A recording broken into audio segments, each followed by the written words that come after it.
Hey everybody, what's going on? Welcome back. Thanks for tuning in. Now, from shoe boxes to mattresses or piggy banks, what's the best place to keep your emergency cash? Stay tuned so you can find out. Now, you know I'm all things money, and that started early. When I was a little girl, my dad bought me piggy banks. I had all kinds of piggy banks.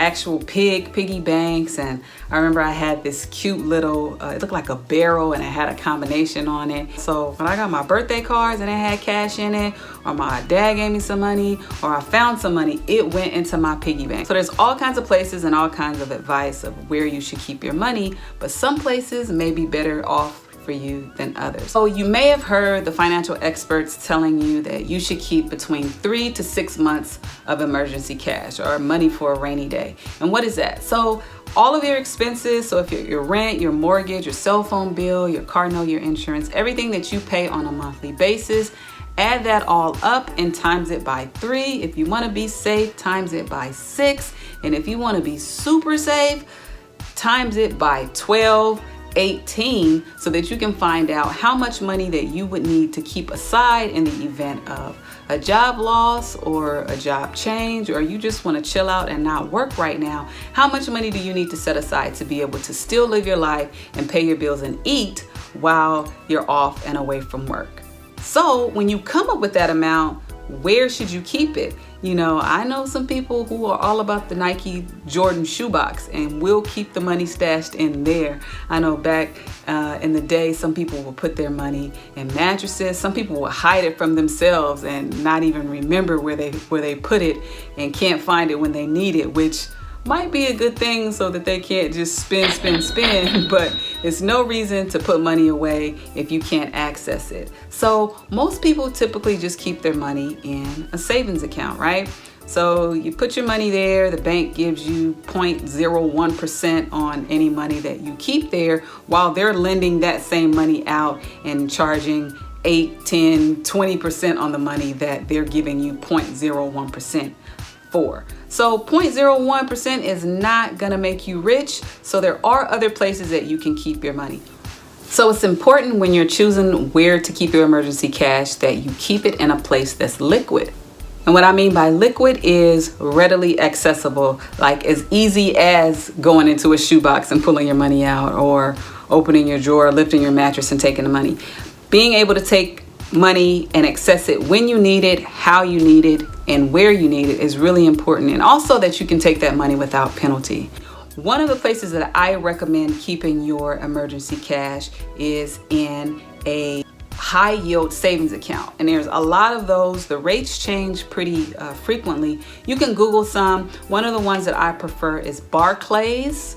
You can look them up. Right now, I believe they offer, it's interesting because right before the whole COVID thing happened, they were offering a 1.65% return on your money. And now they are doing 1.5%. So it fluctuates and changes. The government has a lot to do with the rate changes that fluctuate and happen with your money. Now it's an online account, so all you do is open the account, you link your account that you want the money to come from, and they'll just make a draft and take the money over, keep it, and anytime you need to add to it, you'll do the same thing. Or if you want to take money out of it, you'll just transfer it back. So it's all digital and online. There's no minimum amount of money that you need to start to open the account with, and I don't believe that there's any fees associated with that. So with the emergency cash and where you keep it, you want to make sure it's not a fund that you keep dipping back in and making transfers. I see that a lot sometimes when clients come.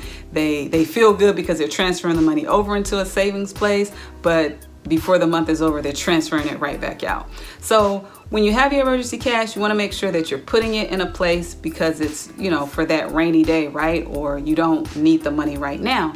So putting it in a digital account or a bank that you can't really access wouldn't be a problem under those circumstances.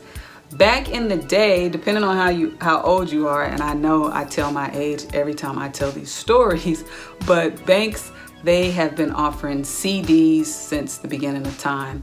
And a CD is a certificate of deposit. They're offered at your bank. My grandparents, I always talk about my grandparents because they were pretty savvy with money back in the day. To say that they were born in like the 1920s and 30s, they did a lot of things with their money that I learned a lot from. So they used to get CDs from the bank where you take like $5,000, $10,000 and you deposit it to the bank for a certificate of deposit. And then what the bank does is they'll issue you the CD and they'll keep it. You can do, I think the minimum might be 3 months, but 3, 6, 12 months, 18 months, the longer you keep it, the higher the return and what they give you. But because there are penalties if you access that money prior to the term that you choose, make sure that it's money that you won't readily need today, tomorrow, or next month so that you can avoid those penalties.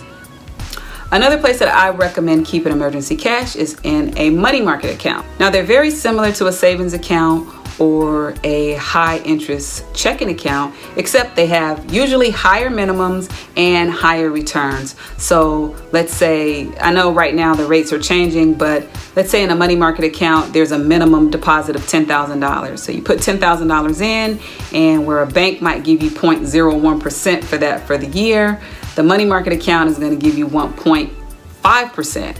And that means you'll make $150 on it, versus if you had that same $10,000 in a savings account at your regular bank making 0.01% or $1 on the $10,000. So those are the 3 places that I recommend keeping your emergency cash.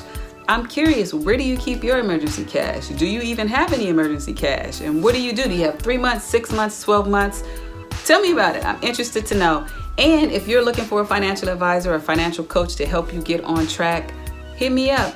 Go to getblackwealth.com. I've got the info below. Check me out. You can schedule a free consultation and see how we can get you some emergency cash built so that we can put it in the places that I recommend.